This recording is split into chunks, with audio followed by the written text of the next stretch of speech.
இந்த வியூ நல்லா இருக்குமே, வண்டி ஓட்டிட்டே தான் பேசுவேன், ஆனா கை இங்கதான் இருக்கும்.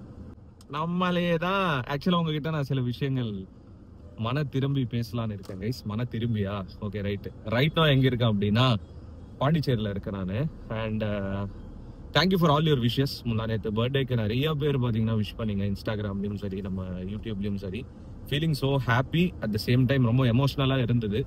நம்ம actually kind of not in a track, அது எனக்கே நல்லா தெரியும். அண்ட் முக்கியமாக ஒரு விஷயத்த நான் உங்களுக்கு ஸ்டார்டிங்லேயே கிளியர் பண்ணிடுறேன்.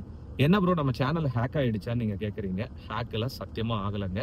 ஏதோ ஹிந்திக்காரன் பேசுற வீடியோஸ்லாம் இருக்கே ப்ரோ, நீ பேசுற வீடியோஸ் மாதிரி தெரியலேன்னு கேக்குறீங்க. அதை நான் விளக்கம் நான் எண்டிங்ல கொடுக்குறேன், சரிங்களா? ஸோ இந்த வீடியோ பாத்தீங்கன்னா இது அந்த மாதிரி ஃபீல். கோயம்புத்தூர்ல நேத்து ஒரு சம்பவம். பிள்ளைங்க அப்படி இப்படி பண்ணல, தெறிக்கு விட்டாங்க கொடிய. தமிழக வெற்றி கழகத்தின் கோயம்புத்தூர்ல ஒரு சின்ன ஒரு மீட்டிங்க, ரொம்ப ஸ்மால் மீட்டிங். தளபதி அவர்கள் பாத்தீங்கன்னா கோயம்புத்தூர் ஏர்போர்ட்டுக்கு போனதே பாத்தீங்கன்னா ஒரு மிகப்பெரிய சுனாமி கிரியேட் ஆச்சு. எனக்கு தெரிஞ்சு இதெல்லாம் காசு குத்து வர கூட்டம்லாம் கிடையாது, தானா சேர்ற கூட்டம். ஒரே ஒரு மனுஷனுக்காக, தளபதி விஜய். ரொம்ப நாள் ஆயிடுச்சு ஆக்சுவலா டிவிக்கே பத்தி நம்ம வீடியோஸ் எல்லாம் போட்டு. ஸோ நம்மளும் கொஞ்சம் அப்படி அப்படியே ஒர்க்ல இருந்தோம். ஒரு ஃபேமிலி விஷயமா பாத்தீங்கன்னா பாண்டிச்சேரி வரல வந்தேன். சரி ஓகே, நேற்று அந்த வீடியோஸ் எல்லாம் பார்த்து எனக்கு பயங்கர வெறி ஆயிடுச்சு. ஏன்னா இது ஏதோ ஒரு 200 ரூபாய் 500 ரூபாய் கொடுத்த ஒரு கூட்டம்லாம் கிடையாது. எந்த ஒரு மீட்டிங் நடந்தாலும் கிரௌட் கேதரிங்னா வர எல்லா கிரௌட்ல இருக்கிற எல்லாருமே பர்ஃபெக்டா இருப்பாங்கலாம் கிடையாது. சில சம்பவங்கள்லாம் நடந்தது, சில விஷயங்கள்லாம் ஆக்சுவலா போச்சு. அதுக்கு ஆக்சுவலா கட்சி அதுக்கு பொறுப்பா அப்படின்னு கேட்டீங்கன்னா கண்டிப்பா கிடையாது தான். அவங்கவுங்க சேஃப்டில அவங்க இருக்கணும். சூப்பரான ஒரு மீட்டிங், ஒரு 1/2 மணி நேரம் பேசியிருப்பாரு மனுஷன். அதுக்கே நிறைய பேர் வயிறு எரிஞ்சு, ஏன் 1/2 மணி நேரம் தான் விஜய் பேசுவாரா, ஏன் 1 மணி நேரம் தான் விஜய் பேசுவாரா? இங்க மேட்ரு என்னன்னா, விஜய்க்கு அவ்வளவு கிரௌடு வருது. விஜய் அப்படின்ற ஒரு மாபெரும் ஒரு கடலுக்கு அவ்வளவு பெரிய கிரௌடு வருதுன்னா சும்மாலாம் கிடையாதுங்க. நான் இப்ப கூட சொல்றேன், இந்த 2026 ஆட்சி பிடிப்போம், 2026 அதை பிடிப்போம், இது பிடிப்போம், அதெல்லாம் பிரச்சனை கிடையாது. மாஸ் காட்டுறோமா, கெத்து காட்டுறோமா, பிள்ளைங்கெல்லாம் வேற மாதிரி செய்யறாங்களா? யாரோ சொன்னீங்க என்னது, வெளிவா என்ன உள்ளே உட்கார்ந்து இருக்க, ஆன்லைன்ல அரசியல் பண்றியா, வெளிவான்னு கேட்டீங்களே, வெளியே வந்தாரா?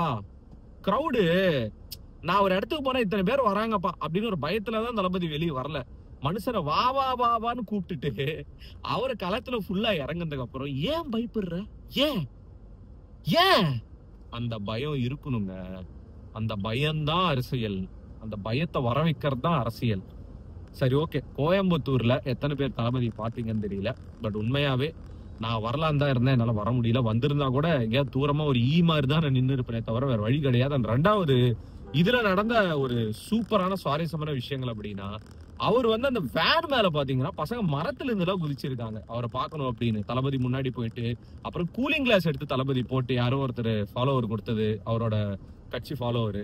ஃபேன்ஸ் எல்லாம் பயங்கர பிரளயமா பண்ணாங்க. அவ்வளவு அருமையா இருந்துச்சு, அவ்வளவு சந்தோஷமா இருந்துச்சு. அண்ட் இன்னொரு விஷயம் என்னன்னா, அடுத்த மீட்டிங் எங்க போடுவாரு, ஒருவேளை திருச்சியில இருக்குமா மதுரையில இருக்குமா அப்படின்றது நிறைய பேருக்கு ஒரு டவுட்டா இருக்கு. யோசிச்சு பாருங்க, திருச்சி மதுரையில இன்னும் எவ்வளவு கிரௌடு வரும் அப்படின்னு சொல்லிட்டு. That's the power of one and only மனுஷன், த தளபதி விஜய். அவ்வளவுதான், இது சொல்றதுக்கு தான் மெயினா இந்த வீடியோன்றது நான் பண்றேன். அண்ட் நம்மளோட அடுத்த ஆல்பம் சாங்கான ஒரு சின்ன ஃபர்ஸ்ட் லுக் போஸ்டர் மாதிரி ரிலீஸ் பண்ணியிருப்பேன். அந்த சாங்கோட நேம் பாத்தீங்கன்னா லூசு ஃப்ளவர். இப்போ மேபி ஸ்க்ரீன்ல எங்கேயாவது பார்த்துருப்பீங்க அந்த போஸ்டர். ஒரு ஜாலியான சாங் தான். என்ன அப்புறம் பேர் இப்படி வச்சிருக்க, நீலாம் நாகரிகமா வீடியோஸ் பண்ணுவியா அப்படி இப்படி நிறைய பேர் பாத்தீங்கன்னா அஃபென்ஸ் ஆனாங்க. அதான் சொல்றேன்ல, என்ன பண்ணாலும் நம்ம பசங்க அஃபென்ஸ் தான் ஆகுறாங்க. பட் ஒன்றும் பண்ண முடியாது. அண்ட் ரிகார்டிங் ஹிந்திக்காரன் ஏதோ பேசிட்டே இருக்கானே ப்ரோ நம்ம சேனல் அப்படின்னு கேட்டீங்கன்னா, அது ஹேக்லாம் கிடையாதுங்க. அது ஒரு ப்ரொமோஷன், அது ஒரு பெய்ட் ப்ரொமோஷன். அதை நான் உங்களுக்கு ஆல்ரெடி ஒரு வீடியோல சொல்லியிருப்பேன். மறுபடியும் நீங்க அது பர்சனலா எடுத்துக்காதீங்க. அது ஆக்சுவலா ஒரு டெடிகேட்டட் வீடியோவா பாத்தீங்கன்னா அப்லோட் பண்ணிட்டு இருக்கேன். பிகாஸ் நம்ம அடுத்தடுத்த ட்ரிப்பு போனோம், நிறைய விஷயங்கள் இருக்கு. ஸோ அப்படி இருக்கும்போது அதெல்லாம் டேக்கிள் பண்ணணும். இது ஆக்சுவலா யாருமே ட்ரை பண்ணாதீங்க. 2வது, அந்த ப்ரொமோஷன்ஸ் வீடியோ போடுறதுக்கு நான் ஒத்துக்கிட்ட மெயின் ரீசன் என்னன்னா, ஹிந்தியில தான் வருது. ஸோ ஹிந்தியில நம்ம பசங்களுக்கு யாருக்கு அது புரியவும் புரியாது. ஸோ அஃபென்ஸை எடுத்துக்க மாட்டாங்க அப்படின்னு சொல்லிட்டு தான் அதெல்லாம் தட்டி விட்டுருங்க. சேனல் ஹேக்ல ஆகல சொல்லிட்டு இந்த வீடியோ முடிச்சுக்கிறேன் கைஸ். அண்ட் மறுபடியும் வா வெளியே வா களத்துக்கு வான்லாம் கூடாதுப்பா. ஆல்ரெடி களத்துக்கு வந்தாச்சு, தெறிக்க விட்டுன்னு இருக்கோம். கொடி பாத்தீங்கன்னா பட்டி தொட்டி பறந்தும் தான் இருக்கு. சும்மா நாங்க இப்படி நாங்க எந்த காலம், நாங்க எந்த காலம்ல இல்ல, இனிமே எங்க காலம் தான் தமிழக வெற்றி கழகம். தளபதி. கோடான கோடி ரசிகர்களின் என்றும் அறிவதி. பிக் ஷாட் இவர் பிளாக் பஸ்டர் வந்த மகுமதி. இக்னோர் நெகட்டிவ் வெட்ட சொன்ன தங்க தளபதி.